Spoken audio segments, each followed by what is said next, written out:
Hello and welcome to Comedy in a Nutshell, the podcast where comedians are invited to speak thoughtfully about their craft and undermine that by telling a story about a gig that went terribly wrong. The travel, the silence, the one person in the front row who somehow becomes part of the set. Because sometimes comedy is instinct and sometimes it's saying something reckless and hoping the room agrees. I'm the comedy nerd who's seen more than 2,000 different comedians perform live comedy, and you can find out more about my journey in comedy fandom on my website, thecomedynerd.com. Please also take a moment to like, subscribe, rate, review, and share the podcast. Thank you. My guest this episode is a comedian, writer, and performer whose work blends theatre, absurdity, and beautifully controlled chaos. Originally a classical actor, they trained at the prestigious École Philippe Gaulier before moving into comedy, where they've created inventive live shows including A Night of Drama, a sold-out hit across New York, London, and multiple runs at the Edinburgh Fringe. Their debut show, Dog Funeral, showcases their unique style, mixing character, physical comedy, and emotional precision into something both surreal and surprisingly heartfelt. It's comedian Zoe Wohlfeld. Was comedy, do you think, a big influence on you growing up? Was it a big thing within the family or like gathered around the television, that sort of thing? Yeah, my dad had a morning radio show in the area. I grew up in upstate New York, and he had a local radio show that was a comedy show.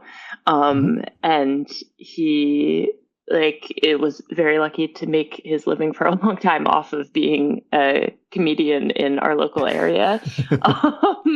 So I think that really influenced me in more ways than I knew at the time.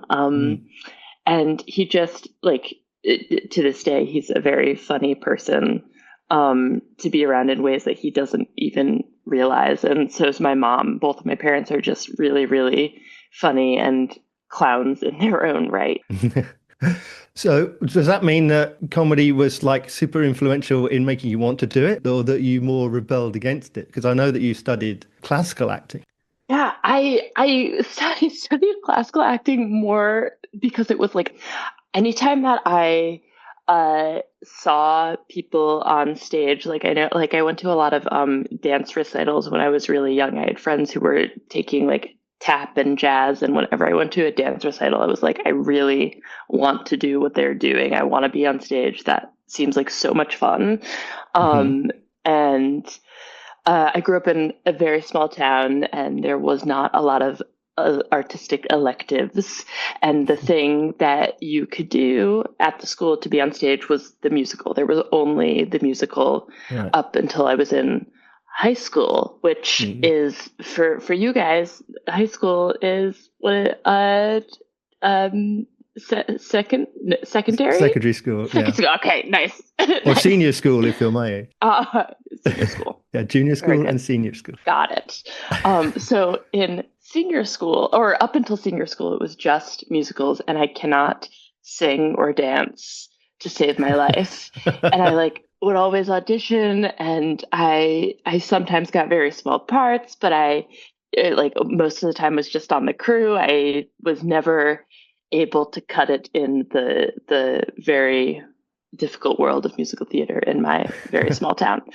And then in senior school, they had a Shakespeare program, and I was like, okay, for this, I do not have to sing, I do not have to dance.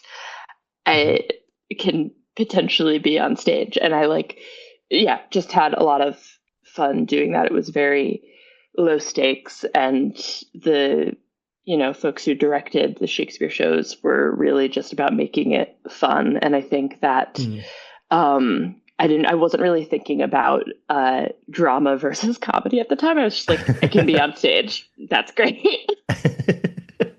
But did you think that you wanted to do the more comedic roles? If you're doing Shakespeare, were you doing things like Beatrice and things like that? Or what kind of roles were you doing? I really wanted to play Lady Macbeth. Lady Macbeth was the thing that I wanted to do, because I was oh, she gets to be really dramatic and go insane, and that seems so much fun. Um, That says a lot. yeah. I was like, that is what I want to do, more than anything. And when we did Macbeth, and I got to play Lady Macbeth. That was the first big part that I ever got on stage. And I remember seeing the cast list, and I was chewing gum, and my gum fell out of my mouth onto the cast list because I was so like excited and shocked because I had never like been able to be such a big part in a play before. Mm. Um, and I had a lot of fun with I don't know. It was like the being evil and the getting to go insane at the end. That was very fun. And I think if Mm. I had a video of that performance now, I'd probably look at it and I would laugh a lot because I was taking it so seriously. It seems that comedic things that you're doing now, you approach it dramatically. Are you looking at those roles as dramatic roles, but they just have humor in them, or they're built around humor, but they are performed dramatically? Is that the actor in you? I I think in theory, yes. I think sometimes I can become a little too much of a ham to take myself so seriously because if I start to make people laugh, then that is the thing that is most fun. Um, Mhm. but in making Dog Funeral, the solo show that I've been working on, and I'm taking to Fringe this year, Mhm. um, there was a while where it was like a completely silent clown show, and it was not at all what it is right now, which is like this very tantrumy, unhinged woman. Mhm. Uh, and I like think back to my first role as Lady Macbeth, and I'm like, oh yeah, there is something true about how fun that was for me. That is still in me somewhere because like there are parallels. Yeah, I saw you do a spot at ACMS, Alternative Comedy Yeah, Memorial yeah, yeah. Society. Yes, I love that night. for all the world looking like Lady Macbeth. So, what did this path look like then, from performing Shakespeare to going on to then study at Goliath and going to clown? What was that road? What did that journey look like for you? I was like obsessed with Shakespeare in high school, and after high school there was a regional Shakespeare company that these shows I did in high school were a part of, and that I worked at after graduating from high school, senior school, and university.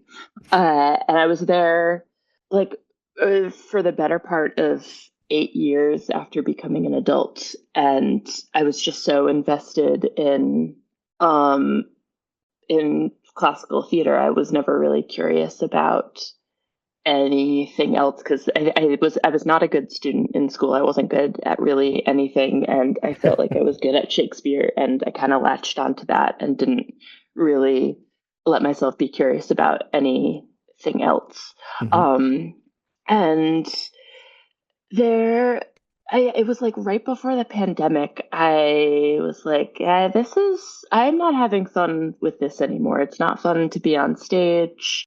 I'm not on stage as much as I would like to be on stage. Um, but even when I do get to be on stage, like I have a big fear of getting this all right. And Hmm. I also feel like I'm bad at it, but no one's telling me that I'm bad at it. And that was really frustrating because I was like, I like had this memory of being so good at it in the beginning and like having so much joy and pleasure in it, and then just feeling so dead with it as a young adult and very lost in what I was doing. And then the pandemic happened, Hmm. and like I didn't do anything in there. It was kind of a nice respite to not think about performing at all. Um, Luckily for me. Um, and then after like in oh god, when was it? The whole pandemic time is so jumbled for me. In the fall, I think of 2021, I moved to back to New York City because I had lived in New York City when I was 18, and then moved there again 6 weeks before the pandemic, and then Right. I was lucky enough to get to move home because it was so close. Hmm. Uh, and I moved back here and was like trying to do auditions only for Shakespeare things and like do Shakespeare classes. And I was trying to keep that going and I felt really miserable. And I don't know how I found it. I have no idea, but I found a clown class and it was the first time I had fun being on stage since I was a teenager. I was like, this, if I'm going to keep being on stage, then I think this is the direction I need to go in. And like part of that was, clown itself, but also I think part of it was, there's a certain level of honesty that I didn't feel when I was doing classical theater. And also like, I think the direct feedback of if I'm getting laughs or not, like, the entire time I was doing Shakespeare as an adult, I was like, I think I'm bad at this, but I don't know because no one's telling me. And I'm like not getting such direct feedback from the audience. And there was something so liberating about going out on stage and not getting laughs at all and knowing that I did that. Like that felt way better. It's interesting, that idea that as an actor, you need permission, you need to be invited. But if you're in comedy, you can just do it. You can just get up on stage and do 5 minutes because the door is more open in that sense. Does he say that that's what you found? Yeah. I think I like making things happen on my own, and the fact that there's way more of an opportunity to do that was very appealing to me. And I love working with other people. I love being on stage with other people, but the idea that I don't necessarily need other people to get things going and be on stage was nice, because sometimes it is stressful to organize and you need more funding to organize with a bigger group. So yeah, very liberating in many ways. So what was it about performing comedy or clown then that you found the most surprising? I think the thing that I felt revolutionized performance for me so much was the idea that I can can be bad and have to be bad to be able to do this. Yeah, I think that's the biggest thing that I think if I was still acting, I would just be crawling deeper and deeper into a hole of feeling bad, but not really knowing why, or like being able to fully admit it maybe. And with comedy, I think the idea that I have to keep picking myself back up after I fail is very specific to doing this type of performance. Yeah. So we talked about your passion for Lady Macbeth, but aside from inhabiting her when you're on stage, how much of you are we saying when you're on stage? Obviously, you're doing clown, doing character work, but how much do we see of the real Zoe? How much of you is put into those people, and how much of that is purely to distance yourself from who you are? I think the same part of me that was very excited about being Lady Macbeth when I was 16 is the same part of me that is excited about being this character in my show. Like, I think it is very much a one version of me that is very fun to share, because it's like the character is very horrible. It's like the worst part of me, and I don't know why I take so much pleasure in sharing that with other people. Yeah, and this is something that I've talked about before, is that because you're playing a character, does that then give you the freedom to do things that particularly you wouldn't do or say? That gives you, it's kind of liberating in that sense. We talked about liberation a little earlier. It's not you doing these things or saying these things or performing in this way. It's somebody else. It's just the person you're playing, and you are, in that sense, distanced. Yeah. I think there's something really exciting to me about clown too, where I can be this horrible character, but then if I've been too horrible, because there are times and jokes where sometimes I'll take it too far, but then I can drop it and let the audience know that I'm just playing.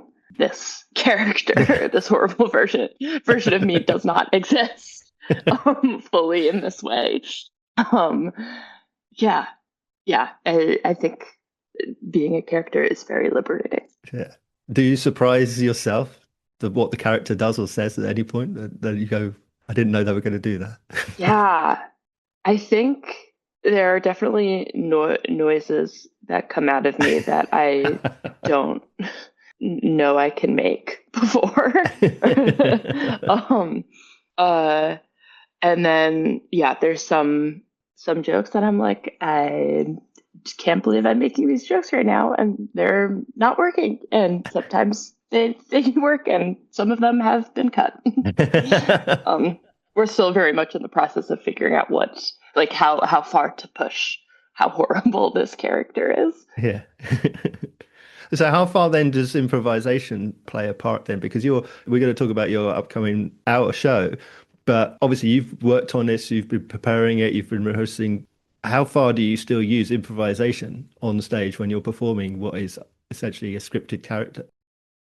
I I would say it's pretty heavily improvised still. I have a lot of lines and a lot of gains that I know I will hit, Mm. but particularly in the middle chunk of the show, I know all of these things that I can try and can do, but I won't necessarily do all of them. I may do things that I find in the room with whatever audience is there that night. Yeah. They may happen in a different order every time. I think because this character is quite abrasive in a lot of ways, I need the ability to improv and have it not be the same, because audiences, I think, will respond to her differently. Yeah. Is that how you keep yourself entertained? As I say, we're coming on to the Fringe, but you're performing what is arguably the same hour over and over and over again. Is that improvisational aspect, the idea of being in the room and reacting and acting according to what's happening in the room, does that help to keep you entertained, to keep you enjoying the show that you're putting on every night? Yes, totally. I had a work in progress in November of last year that I felt really excited about, and it was like completely different than all the ones I had done before for the most part. And I was like, okay, I feel so excited about all the jokes we've written, the different direction this is going in. I want to keep all these things the exact same, in a very scripted way. Because it was also we had rehearsed the most for that performance than any of the other performances we had done. And I had 2 shows in January and February after that were really, really bad because I felt so attached to the idea of how, these jokes and what we had written and rehearsed had worked in the previous show. And I think it was because of that, and kind of going into a hole of these things worked, but they're not working anymore. And I'm trying to recreate this thing that led us to making the decision of it's got to be way more fluid than that, because otherwise I think because I'm not a brilliant actor, I will lose some of my presence, I think. Right. If that makes sense. And you mentioned about collaboration. So, I mean, it's one thing doing a performance with an ensemble or doing something with your partner, Jack, like in Jack and Zoe Comedy. You are collaborating in that sense. What you've got coming up is ultimately you on stage alone for an hour. I mean, how important is collaboration, and how daunting is going to the Fringe with a show that's all about you and you alone? How important is that connectivity with your friends, partners, peer group, that sort of thing? Yeah, so my partner Jack has directed and co-written this show with me, and this show would not exist as it is at all without him. He's very much a part of this show as well. And I think having him there, because he also runs my tech, and developing this show with him has been so helpful. I truly have no idea what this show would look like without him. And to have him there, like through the bad shows and the good shows, and through how drastically it has changed, has been really awesome. Mm. Um, and I do have a lot of friends this year who are going with their own solo shows, and I'm very grateful for that and excited that I'll get to be in this very intense space with other people who I know and love, who are going through the same thing Yeah. that I am. Yeah. And I'm scared. It's very scary. Well, that's another thing that I often talk about is the protective aspect of it. Going up to the Fringe, like the world's largest arts trades fair, you go up there, you're competing with all these other people for attention. It's very overwhelming. So to be among friends, to be able to have that connection, that must be very protective in the same way that performing a character is protective because you have that distance I talked about before, or like a musical comedian might be protected because they have a guitar or something, they have a totem to cling on to, if you like. Yeah. Do you feel like that protectedness by having friends there or by working with other people or by playing a character? Is that an element of protection among those factors? Yeah, I think I imagine I will definitely feel less alone. Mm. Because, we'll all have really tough days. The Fringe is a very tough experience. Mm. And I think it is really, great to not feel alone in that, because it can sometimes be isolating to be a performer out there and having bad shows, having good shows, like whatever is happening, it can sometimes be isolating. But there's something about being in that space with other people who, like, it's just so intense. We're all going through this intense thing that it brings you closer together. Yeah, I feel like I had something else I wanted to say, but I don't remember now. Well, let's talk about your festival experience. I mean, I'm particularly going to talk about Fringe, of course, but there are other festivals. What? I'm sure there are even some events in the United States, for all I know. So why don't you tell me about your experience with festivals in general and in the Fringe specific? Yeah, Edinburgh is the festival that I've had the most experience with. I've done other smaller fringes like Brighton and Ventnor. Mhm. I have yet to do any fringes in the US, but they are less of a big thing over here. Mm. I'm excited. Hopefully one day I will do one. Mhm.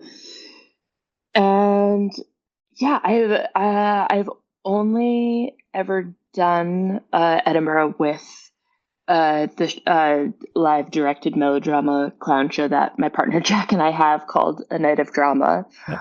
which is such a vastly different experience than I imagine bringing my solo show will be. Partially because it's like kind of lineup, kind of ensemble, live directed, so it's also improvised. We don't know what's going to happen every night, and then like the headline is we give the audience banana peels to throw at us when we're bad, which specifically at Edinburgh Fringe has been quite an experience. We did the show for 3 years. We did it in the dungeons of Banshee Labyrinth. Yep. The first year, which like is quite an intimate space, and was really fun. Like we definitely had some nasty characters we had to deal with because it was at 1 a.m. I think. Mm-hmm. So, but it was like in quite a small space, and when you're giving like 40 people banana peels to throw at you, it's a little different than like last year we were in like an 120 seater in Underbelly, and that was definitely a big learning curve for the show of like, whoa, we can't give all these people banana peels to throw at us. Also, we're on Cowgate and everyone is drunk at 10 p.m. Yeah, so it's like that I feel like has been such a different beast in the Fringe space than bringing a solo show will be. Yeah. Let's talk about the solo show then. So you mentioned already the title Dog Funeral. What can audiences expect? It is a solo clown show that is a funeral for my childhood dog.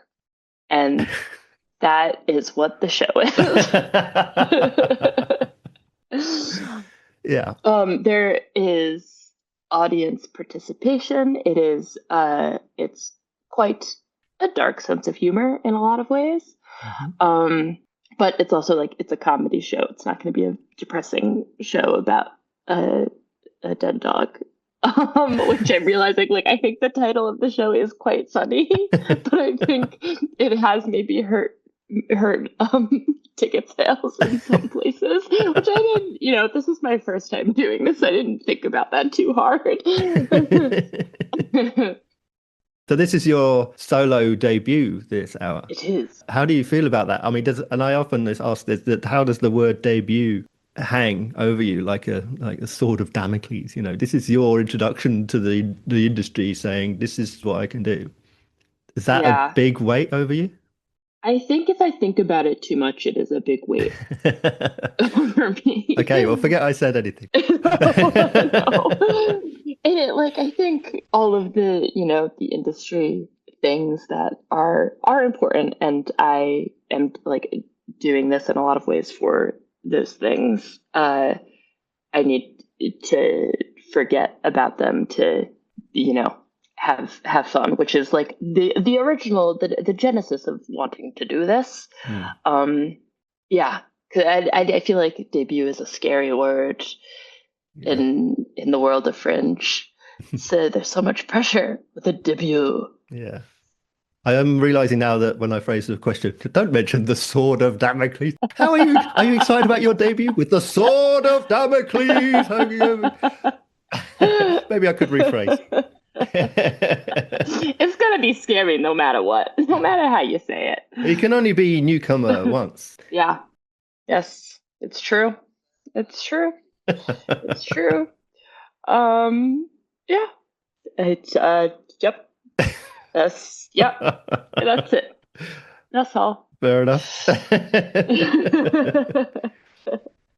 So do you go in to the festival then with targets? Do you go in saying, I want to achieve this, I want to achieve that, I want to learn X, Y, Z? Do you have those kinds of objectives or for Fringe, or even longer term? Do you set yourself like 5-year, 10-year goals? I think I do have goals. I'm a little not too organized about them in some ways, but I would like to come out of this Fringe with, a bigger audience base, to keep making live shows. And I'm primarily interested in making live shows. I'm not the most keen with getting involved with, like TV or film or social media. So whatever I can get that helps me keep making live shows and hopefully make any money doing that, would be great. Yeah, I think, all the things that come with that. More audience, reviews, yada yada. But I think the thing that is my primary goal is just like, how can I make this show the best it can be by the end of the festival? Because I know it's gonna change. I'm gonna, have to adapt from day one, and doing it like all close to 30 times in a row is gonna make the show a lot stronger and make me a lot stronger as a performer. And I think that is the thing that I'm most excited for, is to become a stronger performer from this experience. Yeah.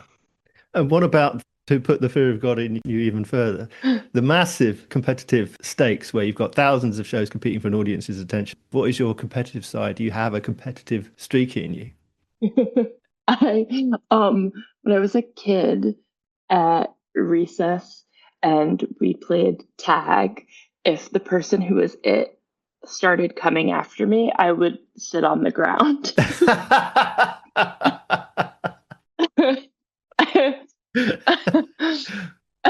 Just give up. I'm not a competitive person. Competition really scares me.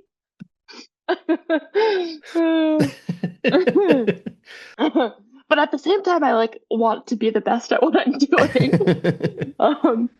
It's like I think fighting against my nature a little bit to put myself in the competition and you know have to fail and not be the best and get better from that. Yeah. It's not in my nature. I'm still laughing at you sitting on the ground. So you're not one for entering competitions like sketch competitions, these. No, I would. I totally would. And like, I Yeah. think it's something that uh, the idea of it scares me a lot. I would. I just am. I have been bouncing around so much. I've never been in a place long enough to enter, or like at the right time to Mm. enter a competition. Like I know there are the UK and London is so rich with comedy competitions, and I have like I think I submitted to one once online, and I did that because I was able to do that. But any of the other ones I like haven't been in town at the right time. Mm. Um yeah. But I'd do it, but it would scare me a lot. So how does the comedy scene compare in your experience across on either side of the pond? And I mean, even New York seems to be in a bubble compared to the rest of even North America in terms of how they deal with the arts and comedy specifically. But how does your experience in the US versus the UK compare? I think that comedy is very rich in both places. I think that clown specifically is more of an accepted form in the UK. And like the UK is so rich with really, really exceptional clowns. Like I was, you know, there for the better part of a year and a half, and my favorite thing about being there was just like I was getting better because I was seeing and doing gigs with so many clowns who were just amazing and Mm. so good at the craft. At the craft. um, uh, but uh, I think it's interesting. I was just in LA. Jack, my partner, and I just went for a wedding. And we did a couple of clown things. I did my show out there Mhm. for my smallest audience to date of 4 people, which I'm honestly so happy that I had that experience. Mm. And it was actually like a very, very fun show, but I know, especially at the beginning of Fringe, I'm going to be, having quite small crowds at first. So I was like, okay, I know I can do this with very few people, and that's good. But uh, LA, we did a couple clown things there, and the clown scene is seems very rich and Mm. vibrant, and people are really excited about it. And then in New York, people are excited about it here too. It's a little bit more avant-garde, it seems. Mhm. It's like a different style of clowning a little bit than um, what I was used to in the UK. Um, and yeah, I think it's like a little bit more centered in stand-up and improv and sketch. Mm. Uh, and it definitely is, I think, wherever I am performing, it's a little bit of an adjustment to how the audience will respond to what I'm doing. Right. I've found that people in the UK are a little bit more honest with their laughter. Like you really have to genuinely make them laugh. Mm. Um, uh, and then I think people in at least in New York, I can't really speak for anywhere else because this is where I've been, but Sure. uh, I think character comedy specifically is a big thing here. Like Mm. I'm taking a character class at the Upright Citizens Brigade right now, which is very helpful for me as a clown because uh, structure is not necessarily my strong suit, and it's very helpful to be like, okay, I'm writing a script and I'm writing the jokes, and this is the character, and we're not going to drop it at all. This is what it is. But it's definitely a very different way of looking at comedy. Mm. It's like what's a normal situation and what is like the one wacky thing we can throw in the normal situation. Yeah. Where, yeah, and it's taking me a moment to learn what the industry standard is. And I think I have a lot of work to do on it. I'm not great at it yet. Well, you say you're not good at acting and you're not good at structure. So where are you most comfortable? What's your comfort zone? Where are you happiest? Is it in doing the performance of your solo character? Is it in the collaboration? Is it in the writing? Where are you happiest? I I am happiest in whatever situation it is on stage where I get to be mm, be myself and make people laugh in Mm. you know I guess in I like clown. I like clown. um I really I enjoy my solo show and getting to make people laugh in that way, that it is partially improvised and it is partially structured, and it is just me. I love that a lot. Mm. But I also loved being in Night of Drama where my partner is directing me and I can fight against him Yeah. to make the audience laugh. Um, yeah, any opportunity like that, I think any opportunity to make an audience laugh in engaging directly with them, Mm. is where I am happiest right now. But I am like very excited to try and branch out from that, because I think the moments that clown feels the most dead to me, because I can't I go through waves. I feel like we all go through waves of Hmm. this thing that we've decided to pursue and love so much can feel stale at times. Um, I think the thing I have to be conscious of for myself is not being like putting myself in the same place that I did with Shakespeare, where Mm. it's like the only thing that I will ever do or ever be curious about, because then it will just keep dying quicker and quicker. I think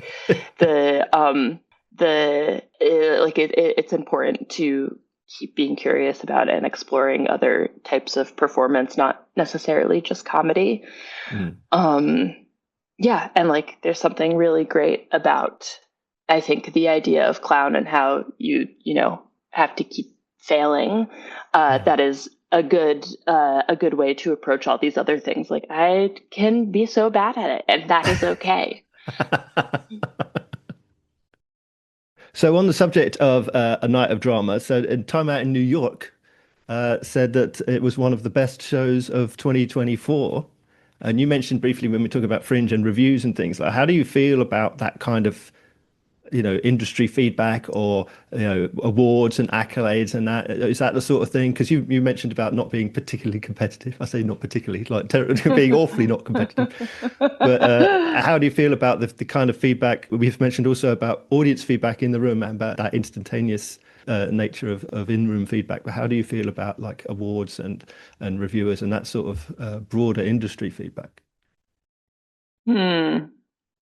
I Oh, I feel very complicatedly about it, because it's something that, of course, I care about. Of course, I want, but also it's not, the be all end all Mm. necessarily. I think keeping focus on the work in the show and making the show as good as it can be for the audiences that come to see it is the most important thing, and it's going to be the thing that sustains the show and also sustains me as a performer more than getting any award. Mm. But an award would be nice. I've never won one in my whole life. Was there a point, do you think, at which you decided to call yourself a comedian or a clown or a character as opposed to an actor? At what point did you decide that the what you write on the box on the form where it says vocation? At what point, if there is one, did you decide that you were going to say I'm a comedian or I'm a clown? I think pretty quickly after I started taking clown workshops and started making my own clown material, I was like, yep, I'm a clown. I'm not an actor. And I took like a lot of pleasure in specifically saying that I wasn't an actor anymore. How about comedy or clown or character or sketch as an entertainment for you? Is that something still that you can sit down and be diverted by, or do you look at it from a comedian's perspective, like an analytical perspective, or are you still entertained the same way as perhaps you once were, as you were when we talked about you growing up, for example? I think I'm not as entertained anymore by like short form Right. stuff. Like I loved watching SNL when I was growing up and stuff like that. And I'm not so entertained by that at the moment. But I love like comedy TV. Comedy TV shows are still something I'm very entertained by, and I love to watch. Yeah, I love to watch TV and laugh. Do they still provide inspiration for you as a performer to give you direction, to push you to do more, to do better, to experiment by when you see other people being entertaining? I think I mean I will say I do love to go see other comedy shows. Like I love to see live comedy of any form. Hmm. I'm still very entertained by that, and that I feel like I always learn from, no matter what the form of comedy is. And that I do. I think I'm entertained by, and I'm also learning from as someone who also does comedy. Yeah. But with TV, I think I'm more just watching it for the pleasure of it, because it's such a different thing than being on stage or doing a live show. Yeah. There are some times where I'm like, oh man, I want to hop in the screen and do what you're doing right now. Do you think then you've learned one specific lesson or you've developed one particular philosophy that you take with you that drives you forward, that you take from show to show and year to year? I think the thing that I keep coming back to most is you have to be having fun. If you're not Yeah. having fun, it's not going to be funny. The audience isn't going to have fun. Mm. It's all dead. It's all for nothing if you're not having fun. That's the place to start. And that's the most important thing for me. Yeah. So with that in mind then, how would you describe what have been so far the worst and best single experiences you've had through comedy, through being a comedian, through being a clown? The worst and the best experiences. Hmm. I think I actually my partner and I went to LA for a wedding this Hmm. past week, Yeah. and like the week before I was like, what if I just tried to do a show out there? Let me just see what I can get. And I booked a show a week before the show happened, Hmm. in a city where I don't know anyone, and it was 10:30 p.m. on a Wednesday night. And I had four people in the audience. Yeah. One of who was the person who was the tech for the theater. So really, I had three audience members. But Jack was running tech, so the tech, like, he was so nice, and he joined the audience for me. And I it was honestly like I was so nervous beforehand. I was like, I want to cancel this show. I don't. There's so much audience participation. I feel so nervous and like maybe a little bit of a diva about this right now. But I have like no place, no right to feel like a diva. But I did the show, and it was so fun, and I felt really proud of myself, and like oddly, like my audience of four was a shining moment for me. That like I yeah was able to make that work in such a fun way, Yeah. and was like able to uh discover so many new things that I will try again with hopefully a bigger audience. um and that is the thing that I'm thinking about right now, because that was the last show that I had. I Mhm. think uh, some of the worst moments I've had on stage have been like I had two really bad shows right when I moved to New York, Right.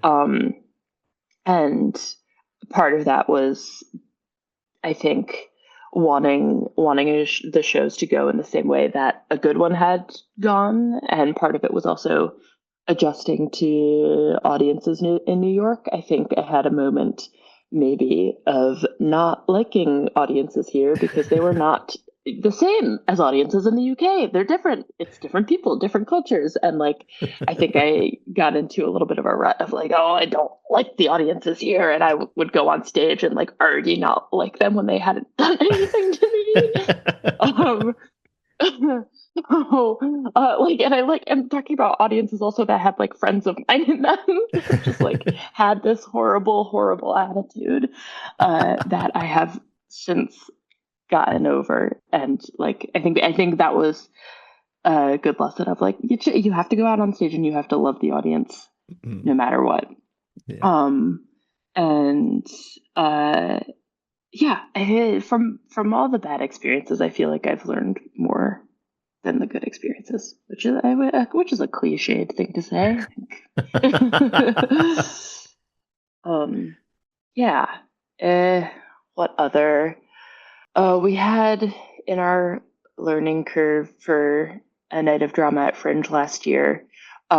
We started out by giving the whole audience banana peels, and the audience went back a bit. It was like doubled the space we were used to at Fringe, especially. And we had the first Saturday night, we had, I think, our first 2 rows walk out because they kept getting hit with banana peels. Also, we weren't being funny. It was a bad show. Yeah. It was like the double whammy. Maybe that's why they walked out. I don't know. Yeah. I have the show that I paid to go see. They're not being funny, and I'm getting hit with things. It's a clown show. What did you want? Yeah. That's how horrible. There's going to be bananas. It's going to happen.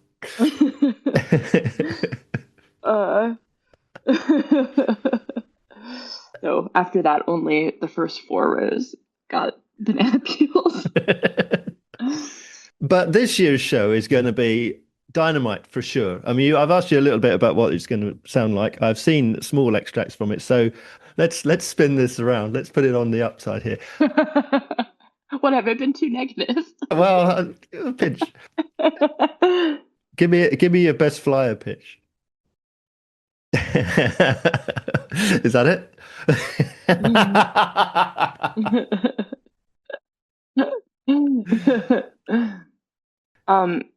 Do you want to come to a funeral for my dog?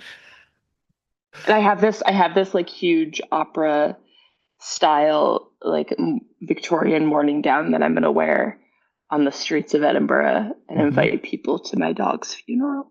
Yeah, that'll do it. Yes.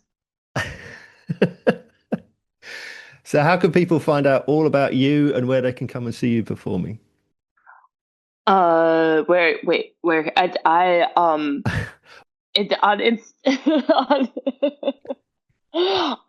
have Instagram. It's just at Zoe Wohlfeld, my name. And I have a big old Linktree link on my Instagram page with the links to the different shows and stuff that I'm doing up till Fringe and during Fringe and hopefully also after Fringe. So I'll ask my final question then, of course, the title of the show. How, Zoe, would you sum up comedy in a nutshell? Okay, I'm going to give my simple answer at first, and then I'm going to think a little harder about it. Comedy is making people laugh, period. But a deeper answer to that, I think to me, comedy is poking fun at ourselves and perhaps others at how, and just humanity in general at how stupid we all are, in like the best way. Yeah, I think it's a way to make light of ourselves and how we interact with each other in the world. So thank you so much for being my guest. It's been a joy and a pleasure having you on. Thank you. Thank you so much for having me. This has been so fun.